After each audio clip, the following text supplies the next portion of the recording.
Saudações, senhores e senhoras, alunos e alunas. Este é o 12º capítulo do nosso vídeo, o livro de matemática do 7º ano do ensino fundamental. Todo ele dentro do padrão da BNCC. Senhores, já vão se inscrevendo aí para nos ajudar. E quando se inscreverem, clique em cima no sininho para receberem notificações. Também o like aí embaixo nos ajuda muito. Eu desejo a todos que tenham bons estudos.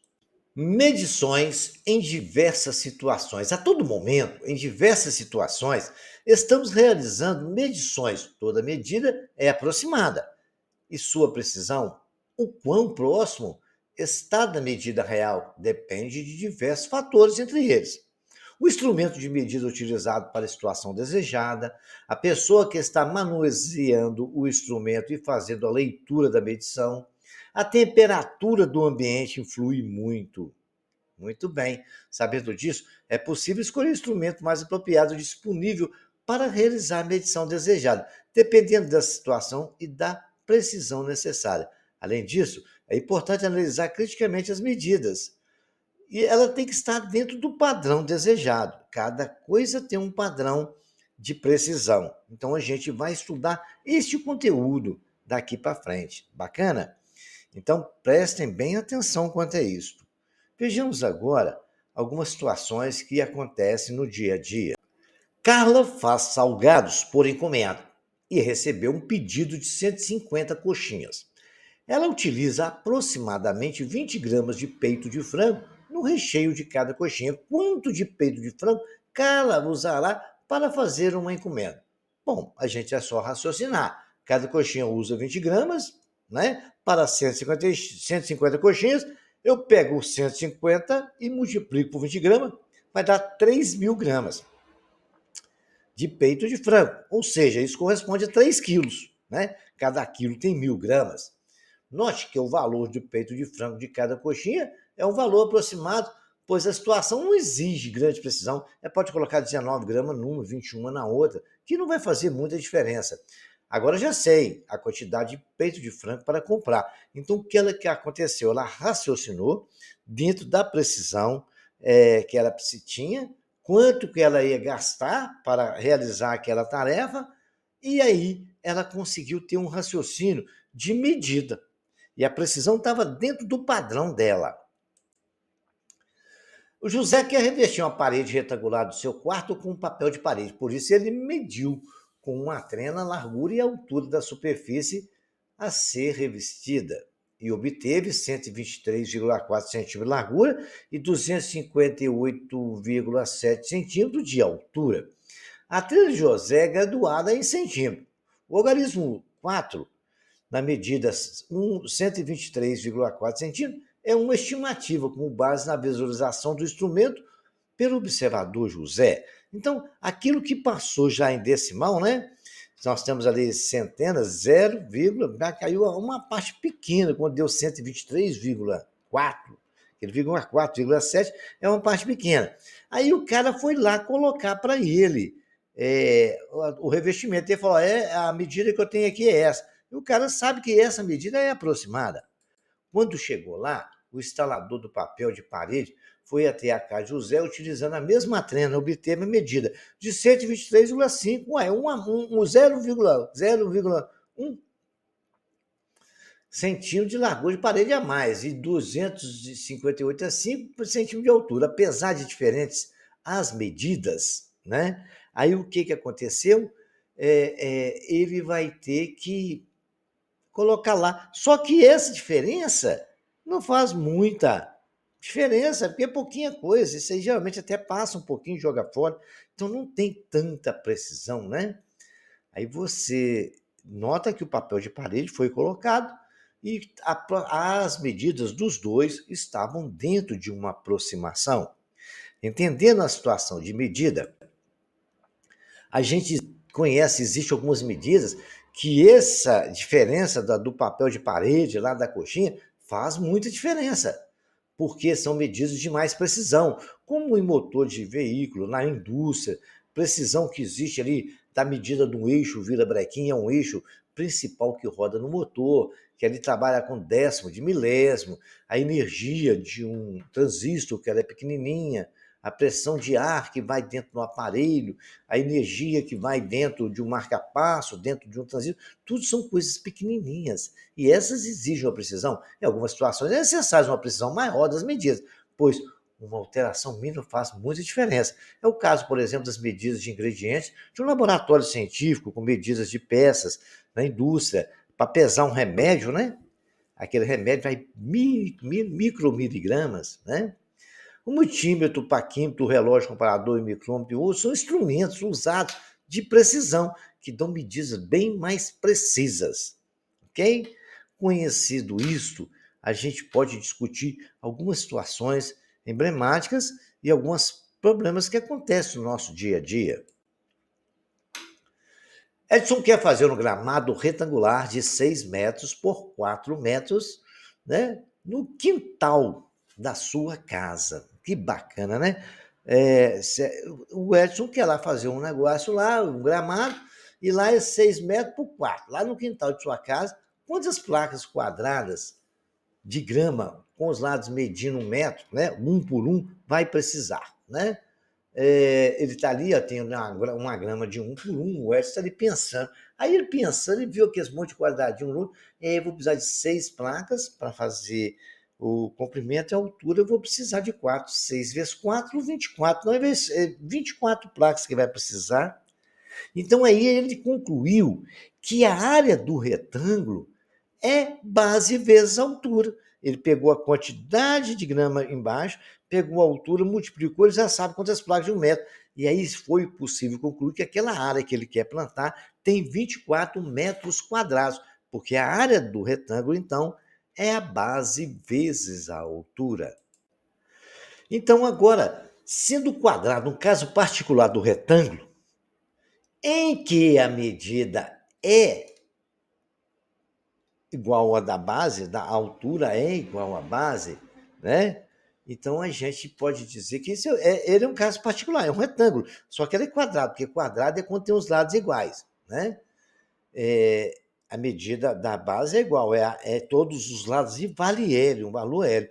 Chamamos a medida de lado de L e indicamos a área do quadrado é L vezes L, que é base vezes altura, e L vezes L é L ao quadrado. Então a gente já sabe que a área do quadrado, senhores, é lado ao quadrado, porque todos os lados têm o mesmo valor. Basta multiplicar lado vezes lado, você vai achar a área do quadrado. Vejamos aqui uma questão de áreas equivalentes. Olha, se você vê, eu tenho ali retângulo, quadrado, tenho triângulo. Bacana, né? Então, o que acontece? Quando eu tenho essas figuras ali, eu posso dizer, se você pegar a área daquele D e tal, eles mudaram de lugar, ficou várias figuras diferentes. E essas figuras são diferentes entre si, mas formadas pelos mesmos polígonos. Muito bem. Então, o que acontece, senhores?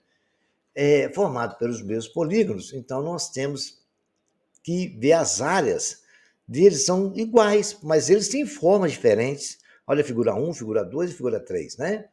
Os dois quadrados de B tem um triângulo C nele, tem o retângulo D. Assim, todas têm a mesma área, que é igual à soma das áreas dos polígonos A, B, C e D. Então, essas figuras 1, 2, 3, elas são equivalentes, apesar de ter formas diferentes, mas elas têm a mesma área. Duas figuras são equivalentes quando têm a mesma área. Bacana? Então, elas não precisam ser iguais, são equivalentes porque a medida da área é a mesma. Agora vamos discutir a área do paralelogramo. Paralelogramo, né? Ele não deixa de ser um retângulo. Agora, a altura dele pode ser feita internamente ou externamente, igual vocês viram ali. A altura dele ali é 3,2, a outra base é 5,4. Aí ele traçou uma reta continuando a base de cima e a de baixo, e ele concluiu a altura, mediu a altura, deu 3,2 centímetros. E a área aí é base vezes altura da mesma forma, ok? Então não esqueçam, a área do paralelogramo é a mesma do retângulo, é base vezes altura. A altura você pode traçar internamente ou externamente. Se você traçar perpendicular o ponto até o lado oposto, você acha a altura também, fazendo um ângulo de 90 graus do outro lado, é claro. A área do triângulo. A área do triângulo é muito simples. Se você pegar um retângulo, ou mesmo um paralelogramo, e traçar uma diagonal no meio, dividindo igual no A, ponto C, você vai ver que ali formam-se dois triângulos. E ele é metade do paralelogramo. A área do paralelogramo não é base vezes altura, então do triângulo é metade. É base vezes altura dividido por 2. Definido a área do triângulo, todo mundo já conhece, porque nós ensinamos isso no vídeo livro do sexto ano. Mas relembrando, e aí, tranquilo, tendo essas três fórmulas, que aí a gente pode começar. Mas ainda só falta a área do trapézio para a gente começar a fazer exercício, ok? A área do trapézio, se você ver, também a metade do paralelogramo. Porque se você completar aquele trapézio com o mesmo trapézio do outro lado, invertendo as bases, eu peguei aquele trapézio, dei uma rodada nele assim e coloquei do lado lá, como se fosse um verde. A rosa continuou e está lá o trapézio 1 e o trapézio 2. Aquela base maior que estava embaixo, ficou em cima. E a menor que estava em cima ficou embaixo. Aí, se eu pegar, virou um paralelogramo, não virou? E a área do paralelogramo não é base vezes altura? Qual que é a base? É base maior mais base menor, vezes a altura. Mas como eu dobrei ele para ficar igual, eu tenho que dividir por 2. Então, a área do paralelogramo é metade da área do área do trapézio, a metade da área do paralelogramo formado por ele. Aí o que acontece? É base maior mais base menor, vezes a altura. Como eu dobrei ele, eu divido por 2. Bacana? Não esqueçam dessa forma. Base maior mais base menor, dividido por 2. Agora, se vocês memorizarem a interpretação, se esquecer a fórmula em casa, vocês vão estar aptos a resolver esse problema de área do trapézio também. Ok? Então, exercício aí, ó. Qual a área do perímetro do campo de futebol com base 25 e altura 5? Então, você já sabe, base vezes altura, o campo de futebol é um retângulo. Perímetro, você sabe que é a soma dos lados, você vai calcular a área para mim, né? Aí você vai ver se a letra A, a letra B, qual que é a resposta certa. Aí calcula a área desse trapézio aí, né? Não sei se você tem a base maior, a base menor, e tem a altura dele também. O outro exercício bem bacana é esse que caiu no Cefet em 2016. A área quadrada de um sítio deve ser dividida em 4 partes iguais, também quadradas, e uma delas deverá ser mantida uma reserva de mata nativa. A área churiada que está aí no desenho, conforme mostra a figura a seguir. Sabendo que B é o ponto médio do segmento AE e C o ponto médio do segmento EF, né? A área churiada em metros quadrados mede quanto? Vamos ver ali. Ó, presta bem atenção, senhores. Olha a figura ali. Parece assustador, você fala, não, não é, é fácil. Ele não te deu, a dica está lá. A dica é você calcular a área do quadrado e subtrair as dos triângulos, BC e CB. Então vamos lá, vou dar a dica para vocês. Não tem dois triângulos em branco ali? A área do quadrado está ali, é fácil de resolver, porque está lá 50 metros, é um quadrado, aí tem altura de 50 e largura de 50, você sabe como é calculado o quadrado. Tá, vai dar um valor. Aí não tem um triângulo ali, BE, BEC, não é um triângulo branco? Muito bem, eu calculo a área, aquele triângulo branco ali, né? Que é a base vezes a altura. A altura dele é fácil de ver, que ele é um triângulo de 90 graus, a altura dele é o quanto que vale o lado BE. Ele não falou que B é ponto médio? Então BE vale 25, beleza? Ali o outro triângulo, a altura dele é o quê? DF. DF é 50 metros, que é a mesma medida do quadrado, né? Base, nós sabemos que é a medida do ponto ali, a base dele é 25. Cara, já dei a dica para vocês resolver. Então, vocês vão calcular a área do triângulo e dela vocês vão tirar os mitos. Vamos começar de novo. Vocês vão calcular a área do quadrado, dela vocês vão tirar os dois triângulos. Igual a professorinha está dando a dica aí, tá? Esse aí da PUC do Rio, em 2008, o festival foi realizado no campo de futebol de 240 metros por 45 metros, sabendo que cada 2 metros, de cada 2 em 2 metros, havia, em média, 7 pessoas. Quantas pessoas havia no festival? Correto? Cada 2 metros havia, em média, 7 pessoas. Quantas pessoas havia no festival? Então, vocês vão prestar atenção, tá? Qual o raciocínio e dar a resposta aí.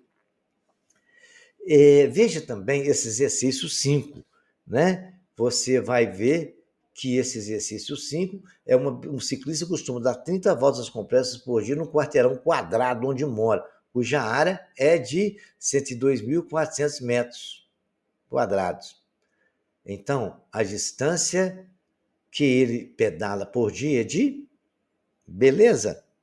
Vocês vão ver. Vocês têm a área, correto? A área. Então, vocês vão descobrir quanto que da área, não é lado vezes altura, aí vocês vão ver. Ele falou que essa área é quadrada, tá? Pensem nisso. Qual que é a área do quadrado? Bacana? Aí agora eu deixei para os senhores memorizarem todas as áreas que a gente precisa calcular, tá?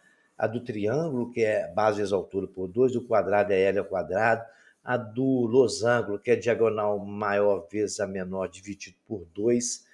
Nós temos a área do retângulo, que é base vezes altura, do trapézio é base maior mais base menor, vezes altura divide por 2. Né? A área da circunferência, né? Π vezes R ao quadrado. Bacana? Vale dizendo que π geralmente é usado o valor de 3,14. Espero que os senhores tenham aprendido, gostado muito, que curtam a nossa aula, se inscrevam no nosso canal e até o próximo capítulo.